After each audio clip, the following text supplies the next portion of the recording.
Hi, everyone, and welcome back to The Deep End. I'm your host, Kelley Scott, and today we're diving into a conversation about legacy, how we build it, what it looks like, and how it lives on. Most importantly, how do we shape the stories and impact that carry forward after us?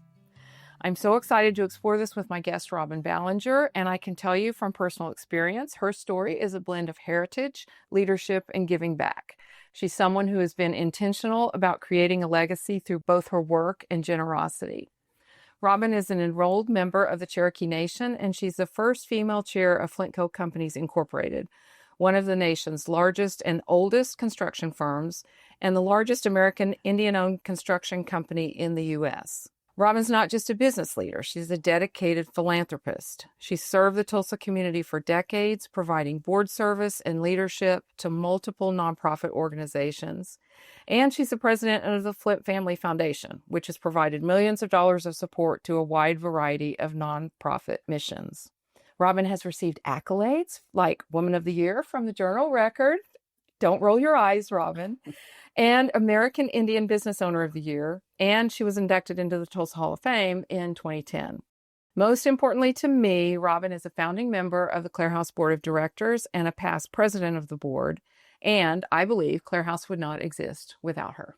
I'm really happy to share this very special woman with you listeners today and delve into her reflections on what legacy means to her, how she hopes to be remembered, and why it's not just about money or accomplishments, it's about people, values, and the mark we leave on our community.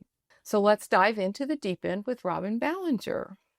Welcome, Robin. Thank you, Kelley, so much. It's a joy to be here. It's so happy for me to be back at Clarehouse and find that I can still walk up the steps and know my way around.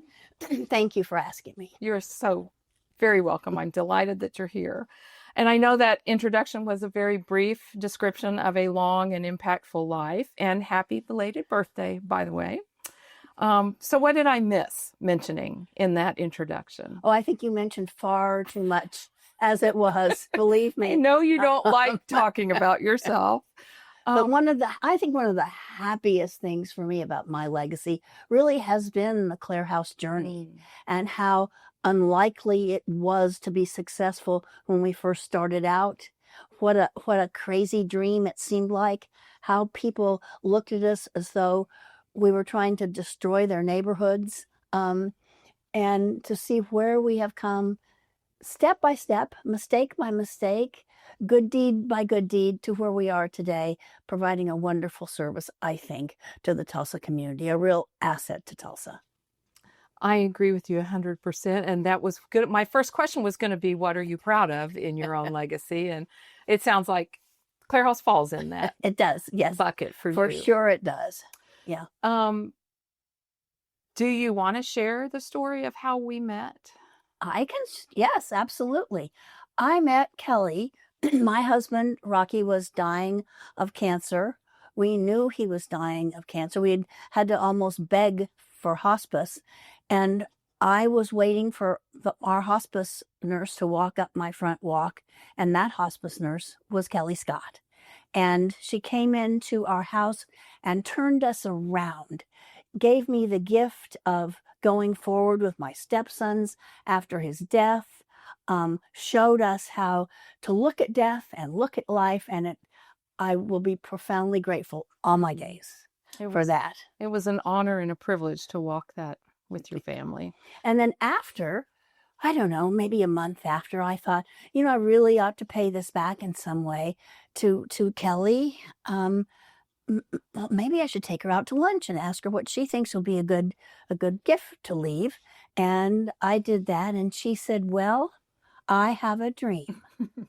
And that dream was really Clarehouse, a place where people could bring their loved ones, bring their friends, bring their family members to die when there were no other resources, to give them some help through this journey that you desperately want to make right because it's so important to you.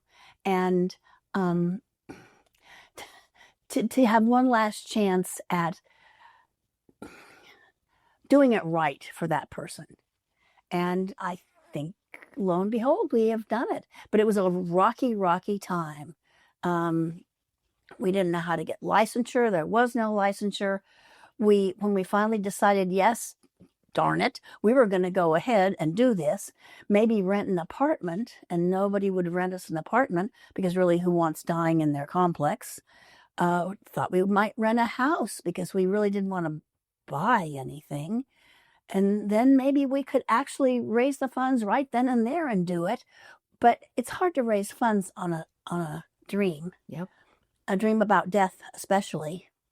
And so Kelley, one afternoon, in desperation, was driving past an apartment complex, walked in and said, beat down, because we all were at that point, and said, I don't guess you'd consider, would you?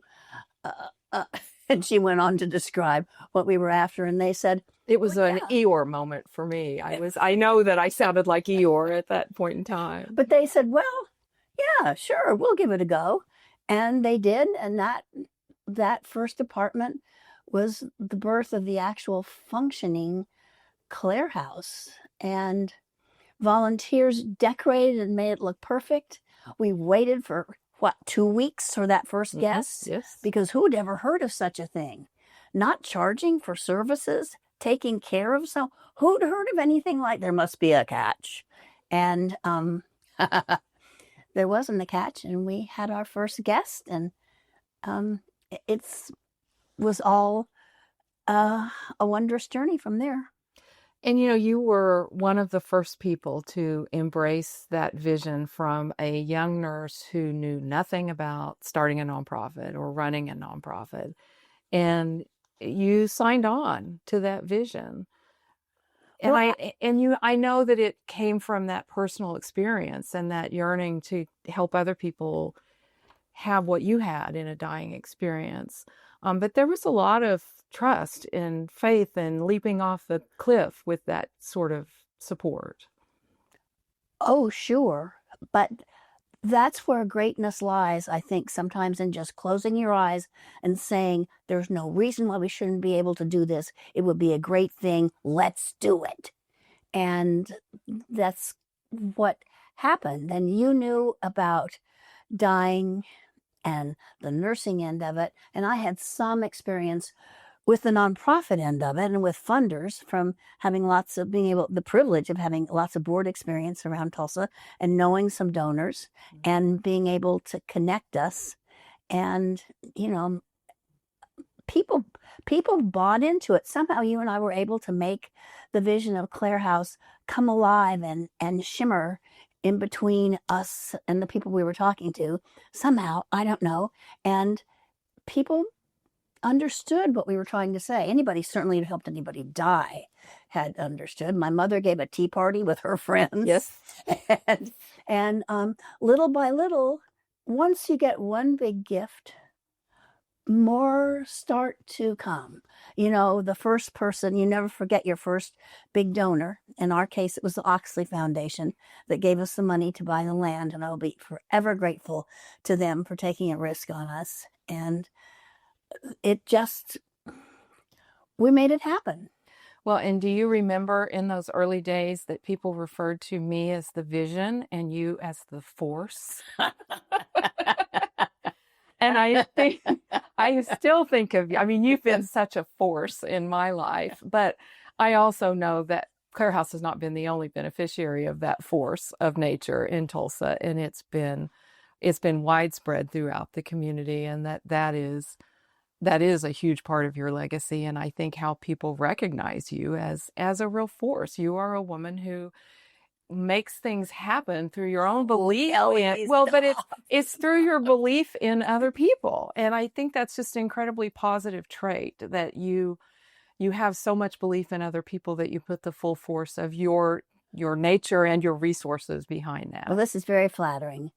I think it's true that people give to organizations when they're thinking about charitable donations, but also they give to people. And I think they have to believe in the people and have some kind of trust and faith that they will use every penny wisely. And gee, we've done that. You've done that. I mean, Clarehouse has been incredibly fiscally responsible, and it's a great strength. And, I get a lot of recognition for what's happened here, but it's been so many people. Well, it's been a lot of people, but I'm not going to let you sort of, oh no, it wasn't me, because yes, it was you. You have been the constant from our first conversation to the ideas about community education. You have been Clarehouse, and aren't we lucky here in Tulsa to have that? Well, I thank you. I appreciate that very much. Again, I just know, I think about how scared I was to leap off that cliff, and having somebody with your encouraging nature and the willingness to. You had 2 little boys you were responsible for. You were trying to raise them and keep yourself afloat financially. That kind of nursing isn't exactly like being Elon Musk. And you did. When you closed your eyes, and I think you took no salary for at least a year, right? Maybe more. And so much work happened in that year. Then we had you, and we just could put everything we had into it, and all those trips. Remember the trip to Dayton, Ohio, when we went to look at another hospice that was kind of modeled like Clarehouse. And they really rained on our parade. And they were horrible to us. That woman stood up there and said, you cannot, it's not possible for a little flimsy group like you to accomplish anything. You'd best just go back to being a nurse, honey, and the rest of you go back to your own little lives. Right. That really was pretty much what she said. Right. And it was flying back on the plane that night when we said, we're going to do this. We mean it, we want it, we need it, and nothing can stop us. And that's the polar extreme contrast I'm talking about, of somebody that's faced with a new idea, a new vision of something that might make a difference in the world. And you could choose to respond like this woman did in Dayton, or you could choose to respond like you did, Robin. And if every good person with an idea had a Robin behind him, it would be a different world. No, it would be. I'm just here in my chair. And being in this community, landing in Tulsa as a place to start a nonprofit was extremely helpful for me. If I'd been in another city, it might not have been the same, because this is a very philanthropic, giving city with a long, long culture of philanthropy. And you and your family are a big part of that. Well, thank you. And yes, Tulsa certainly is a generous community. It's a giving community. It's a rock star in that. But I think this was an idea that had to come, that had to be born, and was almost destined, to take flight. I do. Well, let's go back just a little bit and talk more about you and your personal life. You were the third generation of the Flint family to lead Flintco. That's right. Yes. And that company was started by your grandfather in the 1900s, early 1900s, right? Yes, that's correct. Yes. And when I first could see it was going to fall to me that I would need to be running Flintco, I'd majored in philosophy in college. I had no construction background. I'd gone with my dad in the evenings growing up to get ice cream, which was his way of bribing us to get us to go look at job sites because he wanted to see them. But I had no real interest. But when it came to me that this was my family's legacy and that I needed to do what I could, I took courses at Tulsa Tech, but my best teachers really were our guys on the jobs. Mm. They really were wonderful. They embraced me. They talked to me about every aspect of construction. They would answer my questions, same questions probably, again and again and again. And they were the ones that kind of grew me up. And that's when I became so convinced that those job sites were Flintco's product. And that if we didn't pay attention to our product, all would be lost. And my favorite part about it, we are a Native family, and we were able to do a lot of Native work and grow that Native work. And it was wonderful for me to be able to go into a Native community the Lummi tribe up in Northeast Washington, way deep in the Navajo reservation, and talk to people and find out what was important to them in this building they were dreaming about. Because I knew what it was like to dream about something. I dreamt, about Clarehouse and other things, and once we found out the tribal values, then we were able to put that into the building process.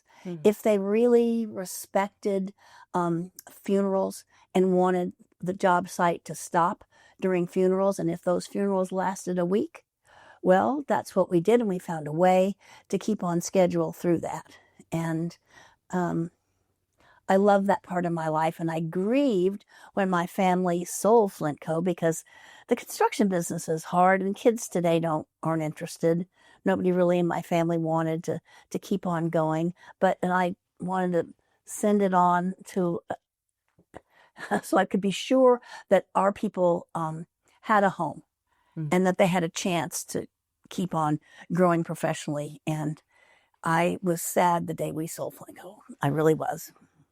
I can imagine can only imagine what that was like to let go of.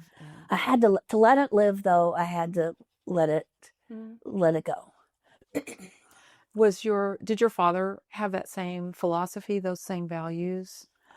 Did you learn that sort of operating mode from him? Yeah, I certainly learned my sense of responsibility to the community, how important it was to grow a sound community from both my parents, for sure. I know that's not exactly your question, but yes, my father was I guess really one of the early civic leaders, and he did all kinds of things in Tulsa that quietly in the background that built it up. And my mother was the chairman of the first AIDS commission in Tulsa. They were both very active, and so I saw from that my example of what my father was always saying: "To whom much is given, much is expected." Yep. And I did feel that way, and still do. And I guess the proof of the pudding will be in my grandchildren. I mean, will they continue to understand that to live in the community is to build it, is to leave it better when you're gone? That is a beautiful description of a legacy and the impact and goals of that. I love that what you've said about your mother, because Joan Flint was a force. Yeah. First, tiny but mighty. Tiny force, yes. Tiny the mighty but was mighty big when you're herself. So I think that's a really beautiful way to describe it, and the generational impact of that. I mean, it can all change in a generation. It can all go away in a generation. It can be completely transformed. But you are describing something not a lot of us get to experience in a family business legacy, as well as a family values kind of legacy. Well, I think, if you regard legacy as the spirit of leaving a community better when you leave, then that can take many forms. I think it's available to everyone to be able to do that. It's having a dream. It's being able to give money to help build that dream. It's having the courage to speak the truth when that's hard. It's meeting some small need, or one kind deed, or one healing word. I mean, I don't think legacy is having a title or being a big shot. I think it's working towards a community of kindness. And it's an everyday thing, and it often goes unnoticed, but I think it's crucial. And certainly we find it here in Tulsa in Clarehouse.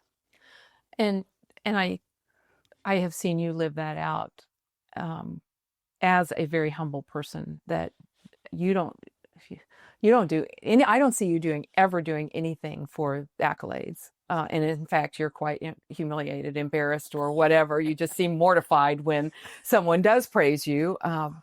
But that humility, it has such authenticity to it in the way that you live out those values. I'm leaving just something squirming better. right now. I know. I don't like this. Kelley's right. I'm not sure she is entirely right. I have made many mistakes. Ditto. I have been bombastic and rude in service to a cause where I might have been much better served being quiet and soft. If name a mistake in working with people, and I've probably done it, and I probably will die with some of those regrets, but on balance, I just turned 80 yesterday. That's why I'm having these reflective thoughts. I think my life has been a joy to me. I love my grandchildren so much, and yeah, all is good. I want to share something with you. A few weeks ago, I got a card in the mail that I've been saving to share with you today. It's from a long-time Clarehouse donor who's warmly, generously, lovingly supported our work. And she sent me this card, which is dated July 31st, 2008. And she'd saved it since 2008. And she returned it to me because she thought I might get a kick out of seeing it again. So can I ask you to read this out loud? It's from you, Robin. Thank you. As of today, together we have raised $7.2 million for Clarehouse, and I never thought we could do it. A year ago, we began the quiet phase of our campaign, and now we are almost home. Throughout this year, I've been continually astounded at the warmth and generosity of our donors. Your belief in the mission of Clarehouse has been an inspiration, and it's because of you that construction has started for our new home. I celebrate your generosity. I send gratitude with all my heart. It has been truly an honor to chair this campaign. You write the best thank you letters. And that is a thank you letter to a donor, from a donor to our capital campaign. Thank you, Charlotte, for sending this back to us, and for all your support and love that you sent over the years, because Clarehouse is a part of your legacy too. That just tickled me to get this back and to read your words from, many, many years ago. That campaign was unbelievable. You chaired that in partnership with Terry Collins, and Yes. you guys. And we had wonderful people.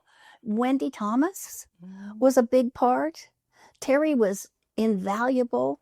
It was fantastic. It really was a great experience to me to see it all start to come together. And that, I was so intimidated by the thought of raising that much money. And that was really shocking to me that we were able to do it and do it as quickly as we could. But that built this space on this property and this continuing work that we're doing. It is a huge part of the legacy that early supporters, funders, and people that still continue to give, of course, but it's just really fun to kind of look back. And I don't think that any of us involved in those early days in Clarehouse had any idea that it would be what it is today. I think I know I didn't. I think you're right. A little house that we would keep caring for people, but not this.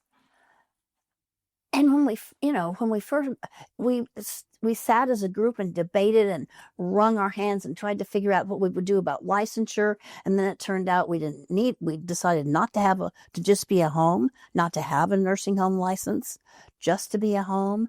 And then when we said yes, we will do this, when we found that apartment and it worked, people were grateful for the service. And then we rented the apartment right next door, knocked out a door, and created a door so it would be all one space, and then 3, right? Mm-hmm. And so good that we did not build this house first, that we had to struggle and figure out a little, because I think we would have done it in a way it wouldn't have worked so well for you and the staff. Right, because we gathered up all 6 years we were in those apartments and gathered up all that lived experience with our guests and families to understand what was needed in new construction. And that helped us design and build a home that is really purpose-built. And there are, very few things that I think that we would do differently in this space. It feels pretty perfect, and it has for a long time. Yes, many deaths here, lots of living here. More importantly, I think lots of comings together of families that had been torn apart. Um, Lots of joy, lots of joyful tears, really, and tears of sorrow, but sound good sorrow. Gosh, I mean, for me, it's been over 6,500 people who have died Each in our one with their care. whole rich story. Right. Each one is because no matter what you think about birth and death, to me, they're both spiritual events. And I'm not particularly a believer, but you can't witness a death or a birth and not feel the spirituality of it. Mm-hmm. And each spirit is just as important as the next, I think. And one of the gifts that we try to give families is the time and the relief of burdens, so that they have the energy to focus on what matters most, and that they can spend that time in creating a legacy, in leaving something behind. And it's really hard to do that when you're caught up in a medical process, in a medical event. You're in the hospital and you've got all that going on and all that stimulation, and you're meeting with doctors and you're having tests and you're getting treatments and everything that's happening in an inpatient And you're environment. still scared. Right. You're scared. I think what Clarehouse does is take away all of that fear, because now you have a guide to guide you through to a good death, and that's a wondrous thing. It is, because you can surrender to that guide and know that that guide knows the way and will get you through. Yeah. And be able to focus on those activities that will help you not have regrets. And that when after, you die in a home like this and your loved ones go back to the world, they go back out into the world and pick up their lives, and hopefully not too damaged by the experience that they've had, but hopefully enriched by the spirit. Maybe enriched, maybe inspired to live differently, to make different choices. And you've had significant losses in your life, from a younger age to the wise age of what you are now. Oh, do you more. don't want to give a number, but losing your parents, losing your husband, losing your sister. You've had a lot of that. Yes, and my sister died here. And I think being here, she wasn't here maybe 24 hours, maybe not even that, not long before she died. I think being here and her feeling my relief and I was no longer tense, my calmness, I think almost, I can't say I gave Patty permission to die, but I think it was one of the factors that freed up her spirit to be able to leave this world. Did you learn anything from helping Patty, helping your mom, helping your dad, helping Rocky through those deaths? Because you were part of the companion on the journey for them. There were others, there were professionals helping you, there were friends, there were other family, but you were a real factor in that presence for all of those loved ones. Ooh, well, as I said, it is a spiritual event, and it is a mighty transition. And as my mother said to me not long before she died, "Oh, Robin, you'd be surprised how simple it is." And to me, it was trying to arrange everything, because she died at home, trying to arrange everything at home, and it was not simple at all. And I remember thinking, "Oh, Mom, I'm glad you think so." So, but I think probably it is simple. What a gift! What a gift to think of it that way, yeah. From the person actually walking that path, that her experience had that simplicity. That's comforting too. It is. And when we, I'm trying to think of how's right to say this. I think it is simple. Everyone does it. And we can do this because mostly I think people aren't afraid of being dead so much as they are afraid of dying. what will that be like dying, leaving all this meanness, all the energy I am, all the letting go of that. But I think it must be a simple thing. What do you think about the, how do I say this? How do all these people live on in your, or do they live on in your daily life? Is there something that they have left behind that has imprinted itself on your daily life? Well, yes.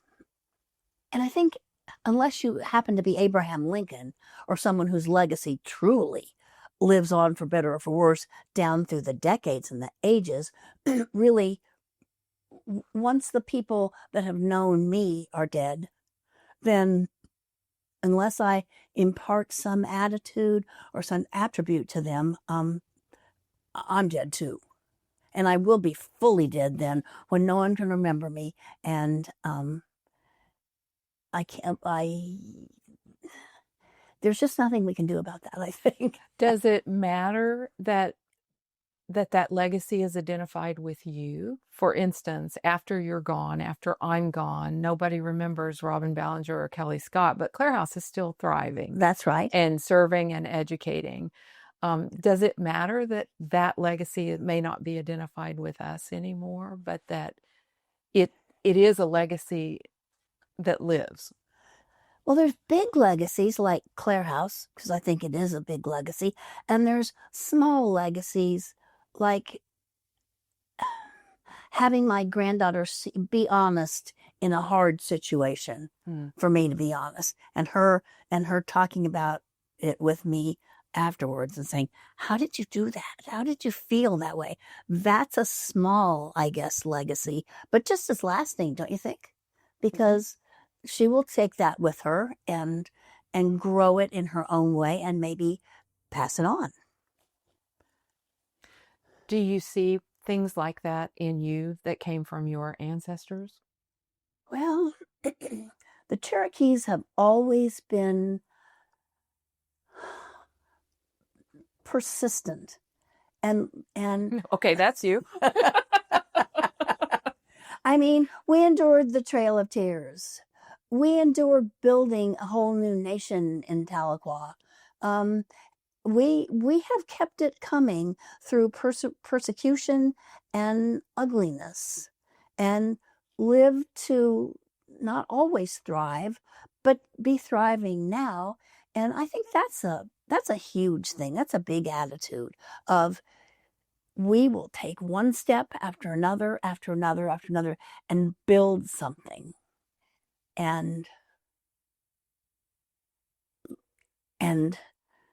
set it free. That's remarkable.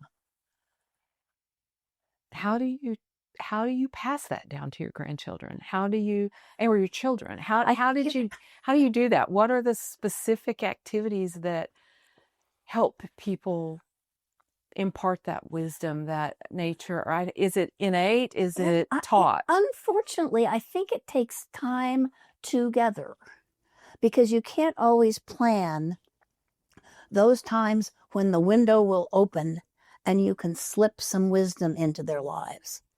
You have to be there with them. I don't know how to do it long distance. And that makes me sad, because many people today live far away from their grandchildren. And I know how lucky I am to have the 4 grandchildren and Eleanor, my step granddaughter. I know how they're here. Yeah. And I get to spend time with them. And I get to just hang out sometimes. And sometimes in the hanging out, in those little tiny, sometimes they send out little tiny tendrils asking questions, kind of trying to get at something they don't really want to come right out and say. And if you're there and can pick up on those tendrils, then you can help them out with something maybe you've lived through. Or mistakes you have made, in my case, mostly. What values do you hope carry forward in your family over generations? I hope they are kind to one another, I hope they understand that to live in a community means to better it. I hope they believe in education and do their best to educate their own children in a good way. And I hope that they know how to experience joy and to see that moment of sunlight sometimes when it comes and you weren't expecting it, that moment of joyful sunlight, and just dwell in it and think, I didn't expect this, but look how great this is. That's what I hope they will carry away. Thank you. That's beautiful. What have you learned? And I know this is not just Clarehouse that you've watched and supported, but from any nonprofit, from all of those really important missions in the community, what have you learned about watching and supporting growth from vision to service and impact in nonprofit work, in community service? The vision needs to be clear, very clear. And that's why a strong mission statement that is crystal clear, that you can hold up as a guide, as a prism for all the work that you're going to do, is so important. Because if it gets muddy around the edges and you're going off on little tangents, that dilutes everything. I think a good trust and a belief between the board and the executive director is crucial. Because if you don't believe in your executive director, if you don't trust, if you can't have those difficult conversations, if the board meetings are just a dog and pony show, that's not terrific. And I think it's always nice when people can see the good that their organization is doing. That's a nice feeling. Lots of organizations besides Clarehouse has had the honor of you serving on their boards. And you've talked some about the impact of being Cherokee and those philosophies and values that carry through. What does it mean to you to be a woman and be in those leadership roles, both through Flintco and in the some pretty big roles you've had in the community in leadership? Or do you think in those terms? Does it matter? Do you think that has been a factor?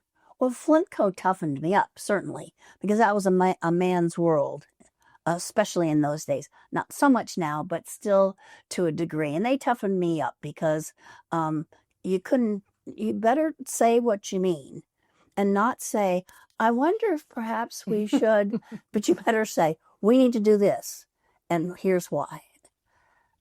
Other than that, I think a lot of organizations in the community are run by women, and they are woman-centric in the good way. And I applaud that because I think really the human values transcend male and female, I hope. And there's no reason a woman can't do anything that takes intelligence, that takes compassion, that takes perception, and that takes an ability to work with people joyfully. And women should do that at every chance they have. Amen, sister. Anything that you want to share with listeners about Tulsa, about this community and this kind of thought process on this community and its future? The growth of compassion, the growth of these values of leaving things better. Do you think we're on the right track right here in our own community? We have a lot of problems in Tulsa. There's no doubt about it. But we, in effect, created these problems. I'm thinking of homelessness. We are struggling with homelessness now.